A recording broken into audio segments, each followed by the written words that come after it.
Okay, so we are now logged into the Windows 8.1 machine. Let me just click the Start menu so you can see that it is Windows 8.1. The first thing we need to do before we do anything is we need to actually go in and look for Windows Defender on the machine, or if you have antivirus, you need to go through and make some specific changes in order for the install to complete. So I'm going to choose Windows Defender. What I'm actually going to do is go to Settings and Excluded Files and Locations, and then I'm going to choose to browse, and I'm going to go through and specify a location. Now my location hasn't been created yet, so what I'm actually going to do is just quickly run through to my C drive. I'm going to go in and create a new folder, and this is where I would like my Metasploit to be installed into. Let's just minimize that.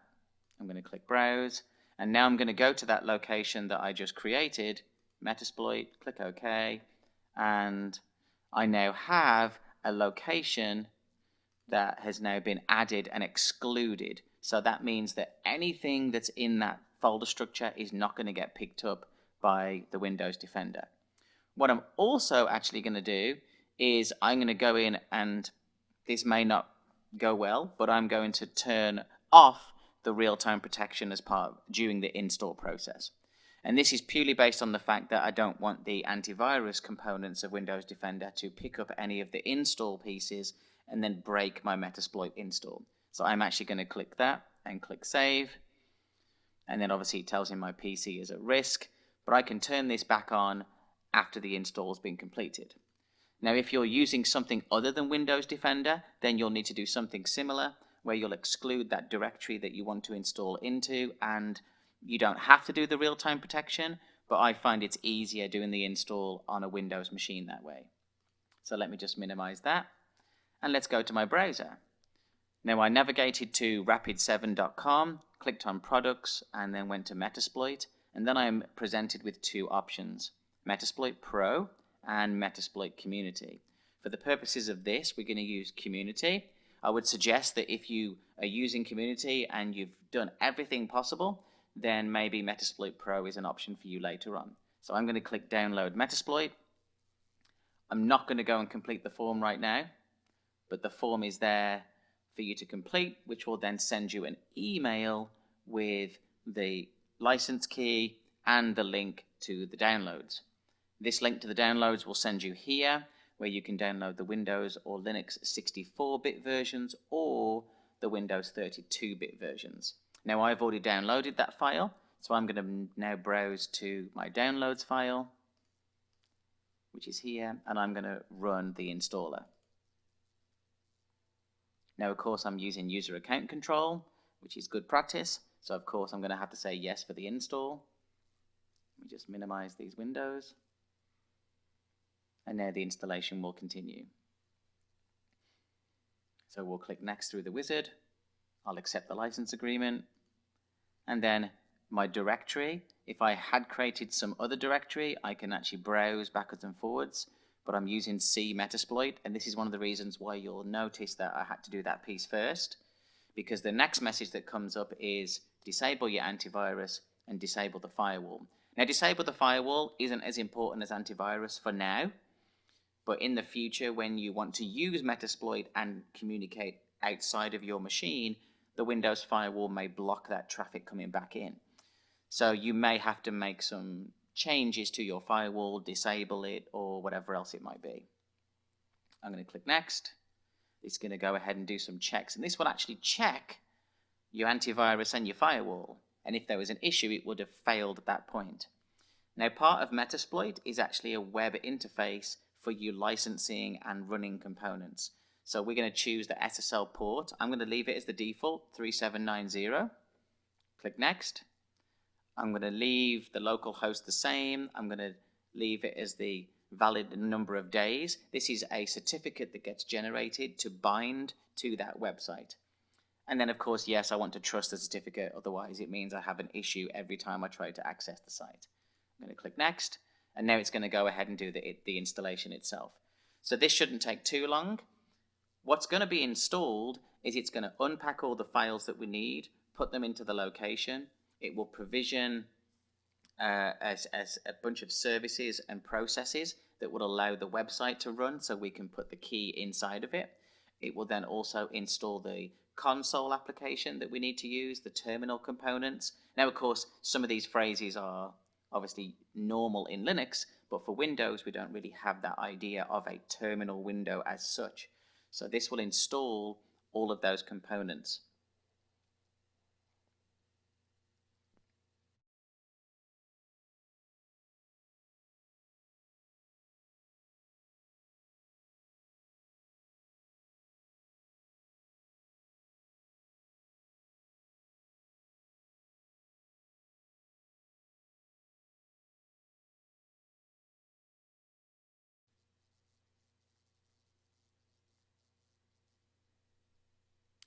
And Metasploit is now completed, and you'll notice that the very first option is to access the Metasploit web UI, and that's checked by default. So we'll go ahead and use that one.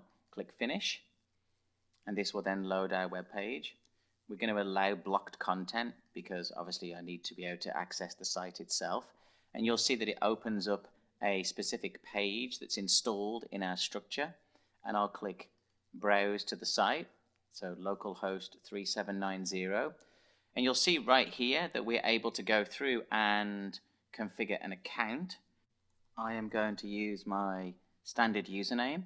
Now, of course, be aware that the password is not as simple as if I just type my normal, really simple password and then try to click create account. It'll come back and complain and tell me that you can't use that because the password is a list of common ones or whatever else. So it actually tells you right here, because it's administrator level, it needs a strong password. Passwords must contain letters, numbers, and one special character, and not contain a username or predictable, etc., etc. So I'm actually going to choose a more secure password, which conforms to all of those, and then click create an account. So now that my account has been created, I can either go ahead and say get product key, which will take me to the site for registering and then getting a key, or I could simply paste in my license key that I got previous to me installing the software. Remember that when you register, the email comes and in there is an activation key. So I'm going to activate my key. Now my key is unique to me, so there's no point taking it and using it for yourself. This is purely for me. And of course, now it says, please restart your Metasploit instance. And so you can see that we have our instance here. We can click into it and we can do all kinds of different things. Now, we're not going to focus on using the web user interface. Though the web user interface is nice, you can do scans, you can connect it to other systems. That's not what we're going to choose. So to complete this installation, I'm just going to minimize the browsers. And what we can do is if we go to the services.msc inside Windows, we'll wait for that to load. And you'll see that we have the Metasploit services running. What we're able to do now is I can actually click to restart the service. Now you could do them all one by one, which is what I'm going to do, or you could just write a script that would do it and say restart all of the services one by one. So I'm actually going to restart these. The pro service, the thin service, the worker service, and then the actual database service itself. And once that's done, now of course the easier way would be to actually just reboot the machine, which will do everything for you anyway. So now that we have it installed, if we go and look here, you'll see that we have Metasploit Web UI, we have Metasploit Console. So if I just choose Console, which is the core application, just to make sure that it's running, Metasploit Pro Console should be loaded. It'll come up here. Don't worry about the issue about deprecation warning. I've seen this a few times. But if we leave it a moment, this should load, and then we should be presented with the MSF console ready for us to type any syntax that we need to use.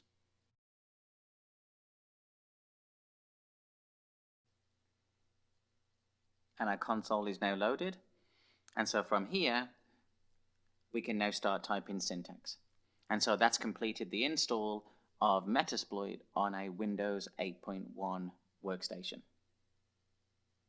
So now let's swap over and perform a similar install on our Ubuntu Linux machine. And here we are at our Ubuntu desktop. Remember that I'm using Ubuntu 15.04, which is the latest build, but it's not the long-term support build, which is 14.04. However, the installation is exactly the same. So as before, I'm going to open the browser, and you'll see that we're taken to the same download link. Obviously, last time we chose this one. This time we're going to choose this download. Now, I've already downloaded the file, so I don't have to run through this. So I'm going to minimize that. And what I'm then going to do is choose my files and go to my download location where I have Metasploit latest Linux x64. Now, the difference is here, I'm going to be using Linux for the install. So I'm going to open up a terminal. And I'm simply going to browse to my downloads folder. And then what I need to do is we need to modify the mode of the installer. Now, we normally use a command called chmod, and I'm going to write some syntax here that's going to allow me to modify and make this installer file, make it executable, so we can actually use that. So once that's been done, I'm then able to run sudo and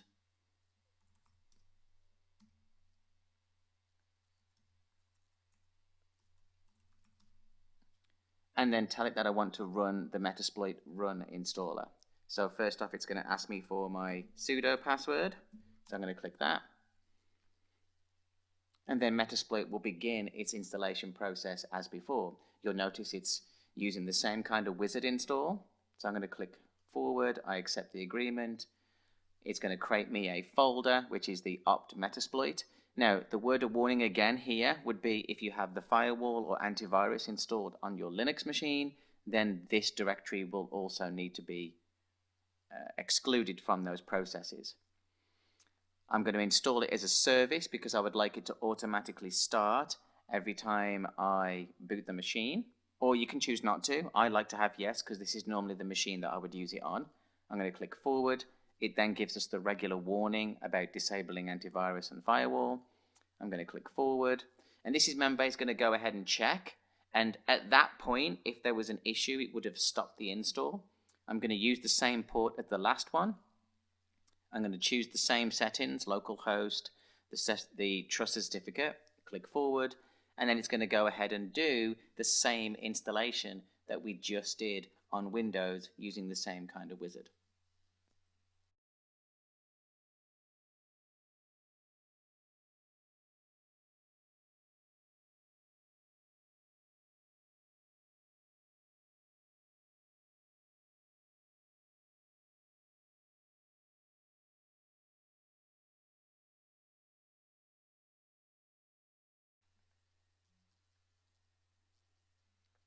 Okay, and as before, Metasploit has completed, and now we get access to the web UI. So I'll click Finish.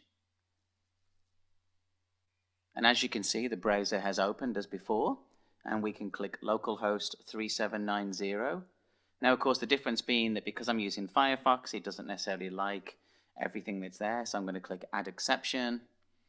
I'm going to confirm the security exception, and this will then load the localhost 3790 site exactly as it did before, where we're able to add an account, same as before, that's used as the administration account for getting into the site.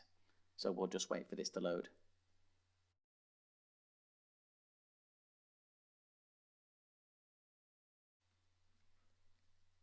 As before, let's add an account.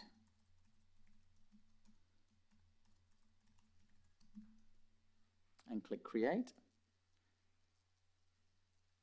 And then once this is being created,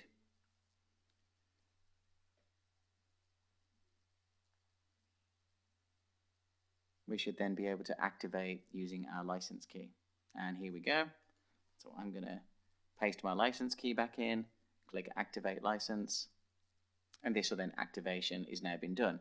And of course it then says, please restart a specific system. Now, of course, what's great about using Linux is that I can simply come here and I could open a new terminal, wait for this to load while that one's running in the background, and I could do sudo bash opt Metasploit. Remember, that's the location it was installed, and there's a CTL script that's in there, and I can run restart. Now, of course, it'll ask me for the password again, and what this should do is the control script shall go ahead and restart all of the services and start them back up again so that we're able to use Metasploit. So I'll just wait for that to finish. There we go, the worker, the Metasploit, the pro service, the web interface, and then the database piece are all being restarted and stopped. Okay, almost finished. Okay, we're back. Now what I should be able to do is I can actually go to this directory here and type MSF console, and MSF console should literally do the same as it did on the Windows machine.